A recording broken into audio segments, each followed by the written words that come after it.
Okay, so when a heart attack hits, it's a race against time. And the playbook that medical teams use, well, it's always changing. Today, we're going to dive into the brand new 2025 treatment guidelines. This is a huge update, packed with the latest science, and it really changes the game for how lives are saved. We're talking from the second an ambulance arrives all the way through recovery. And look, the stakes are just incredibly high. We're talking about 805,000 people in the US having a heart attack every single year. Just think about that. That's someone every 40 seconds. A number like that is precisely why these new guidelines are so important. They represent our best shot, our most up-to-date strategy for tackling this huge public health challenge. All right, so to really get the treatment, you gotta understand what's actually going on. A heart attack falls under this umbrella term called acute coronary syndrome, or ACS for short. Here's a simple way to think about it. Imagine your heart's arteries are fuel lines. Over time, cholesterol plaque can build up inside. When that plaque suddenly breaks open, a blood clot forms on top of it, and boom, it's like a plug cutting off all that essential blood flow to the heart muscle. And the second that blockage happens, a clock starts ticking. I mean, literally. The heart muscle is being starved of oxygen, and with every minute that goes by, more of it is permanently damaged. That's why these new guidelines are all built around one single, crucial idea: speed. You'll hear doctors say this all the time: time is muscle. It's the core principle here. From the very moment paramedics get to a person, that's what's called first medical contact, a 90-minute countdown is officially on. The first big hurdle? Get an ECG done in under 10 minutes to figure out what's happening. But the main event, the ultimate goal for the really bad heart attacks, is to get that blocked artery opened up in the hospital in 90 minutes, tops. This brings us to a super important point the guidelines make crystal clear. Whatever you do, do not drive yourself to the hospital. Why? Because that 90-minute clock we talked about, it doesn't start when you walk into the ER. It starts the second the paramedics get to you. When you call 911, they can do that critical ECG right there and beam it ahead to the hospital. This means the cardiac team is already scrambling and getting ready before you even arrive. The ambulance ride itself becomes part of the treatment. It's a huge head start. And that advance warning from the paramedics, it's a total game changer.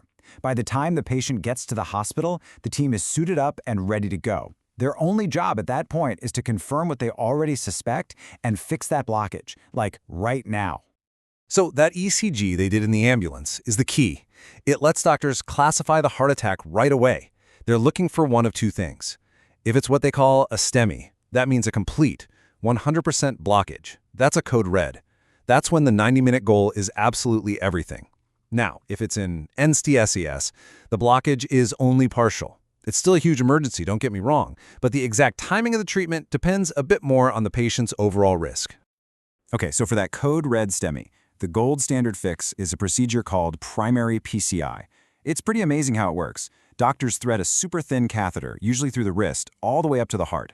Once they get to the blockage, they inflate a tiny balloon to basically squish the plaque and clot out of the way. Then they pull the balloon out and pop in this little mesh tube called a stent. That stent stays there permanently, kind of like scaffolding, holding the artery wide open so blood can flow freely again.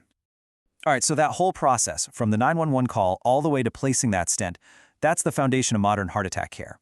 So you might be asking, what's actually new in 2025? Well, the latest guidelines don't tear up the old playbook and start over. Instead, they make some really critical tweaks and refinements based on powerful new evidence. And these changes matter a lot.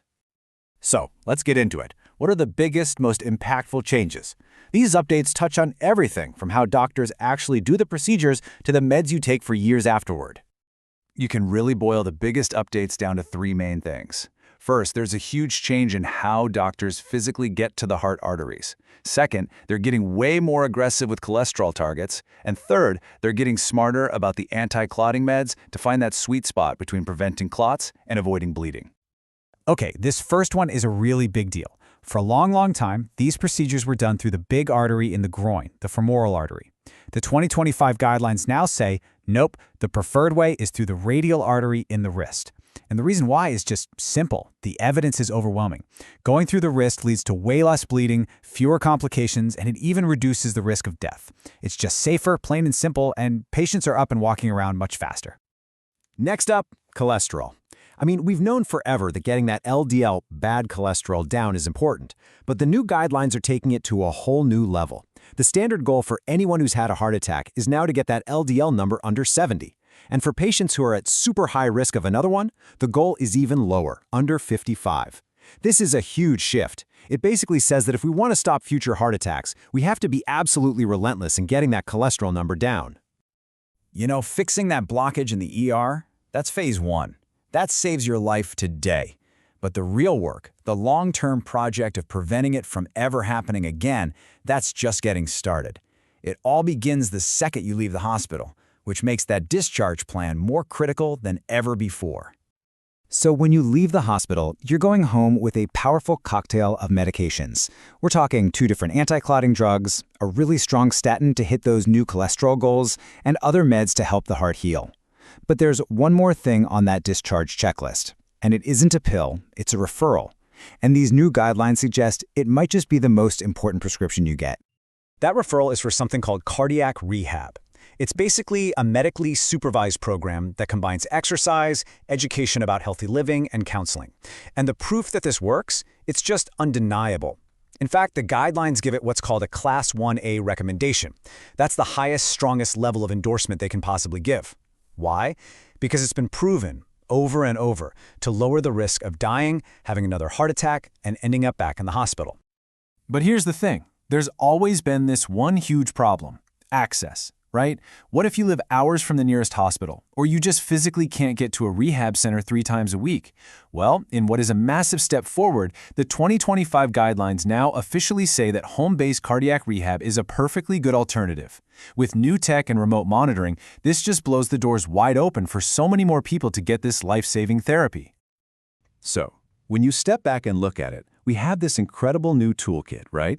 We've got faster systems, safer procedures, stronger medications, and rehab that can reach more people than ever.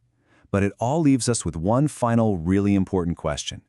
How do we make sure all this amazing science actually reaches everybody? How do we bridge the gap between what's written in the guidelines and what happens in the real world, for every single patient, no matter where they live or who they are? That, right there, is the next great challenge.